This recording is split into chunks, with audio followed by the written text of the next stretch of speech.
Brian David Gilbert, September 21st, and a pandemic walk into a bar. The night starts out rough.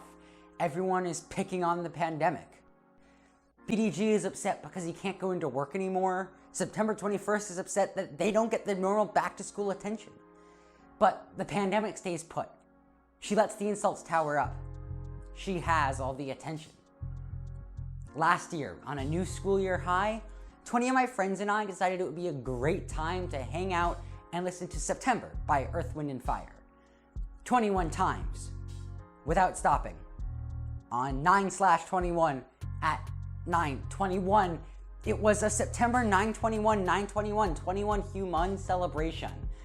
It was silly and stupid and crazy, and it was everything I love about my group of friends. But as the year went on, those moments started to become fewer and farther between. Despite this, we vowed to do it again. Since then, our lives have changed a little. With some of the friends off at college and the rest of us living in a state that has broken records for coronavirus, we decided to, well, maybe not. Let's jump to the present.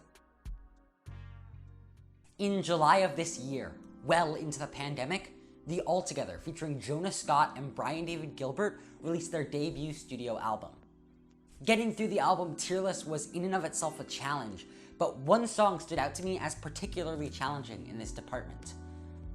See the Day, which originates from the final episode of Dances Moving.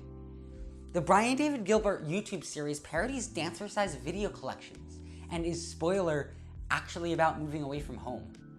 The series is nothing short of emotional. And with the new version of the song, I was flooded with the emotions of past viewing sessions. This time though, being featured in a new light brought with the added layer of complexity. I've already spoken about Dances Moving in more detail, about the series as a whole and how the final episode and See the Day tie together. Throughout the series, we see a direct parallel between Brian's dance and the story. The first episode opens with Step Touch, his safe space and home move. When he realizes he has to move, we get Crab, a song about pride and where you live.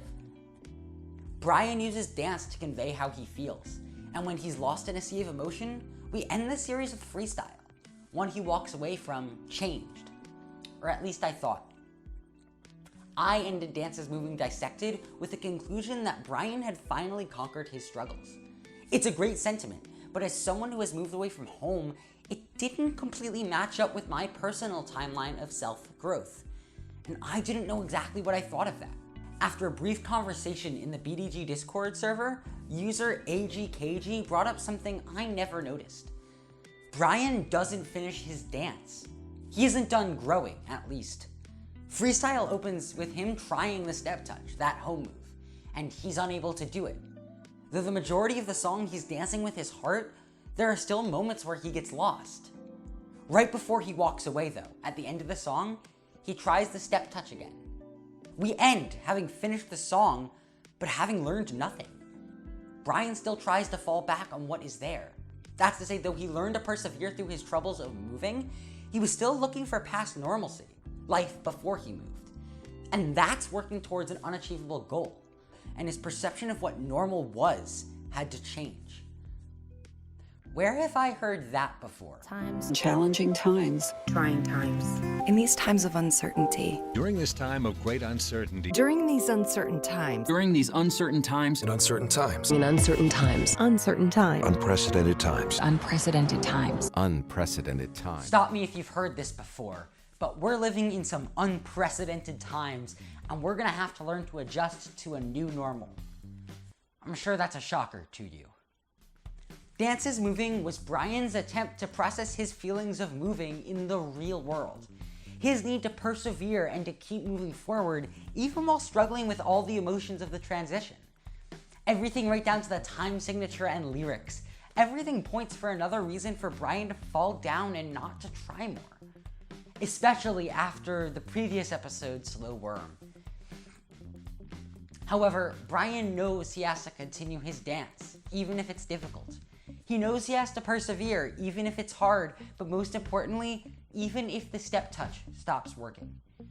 When we hear Allie Willis, co-writer of Earth, Wind & Fire's single September, talk about the songwriting process, she mentions a very similar motif.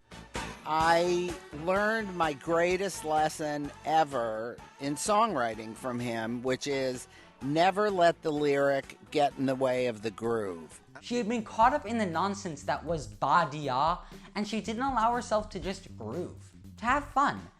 She had a lot riding on the single. After struggling as a solo songwriter in LA, this was her chance to go big. She didn't want a dumb lyric stopping her. But that groove, that churning machine that makes you want to dance, that's what matters above all else. And similarly, Brian mentions in the opening monologue of Freestyle that you can't get caught up in the specifics. You have to let yourself fail. You just have to go. You have to have fun. Anxiety and worries will start to seem real, but the truth is your dancing doesn't have to be great. You'll have more fun if you don't concentrate. And the best way to get you back to a smile is to give yourself a chance to freestyle. Are you ready? Here we go. I'm sure from your life experiences, you know this well, but you don't always get an opportunity to think through your struggles. You don't always get to sit down and write your dances moving. Sometimes you just have to take a page out of Brian's book or a page out of Earth, Wind, and Fire's and groove.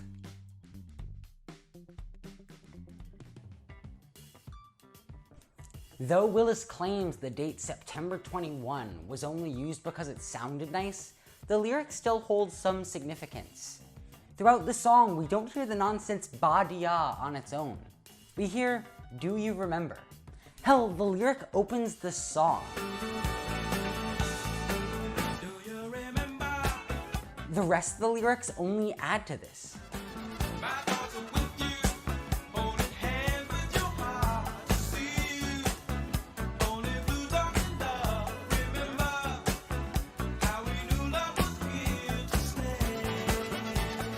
The singer clearly longs for September.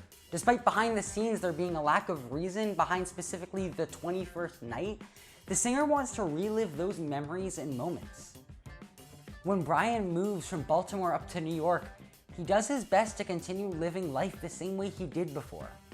He gets his dance class to travel to New York for him. He tries to keep his girlfriend. This ultimately leaves him at his lowest. Look, hindsight is 20/20.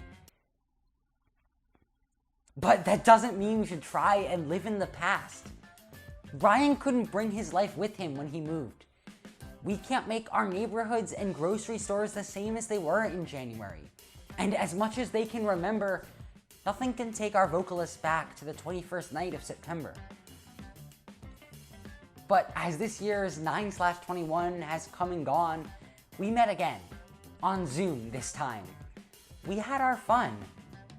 But September 21 is just an excuse.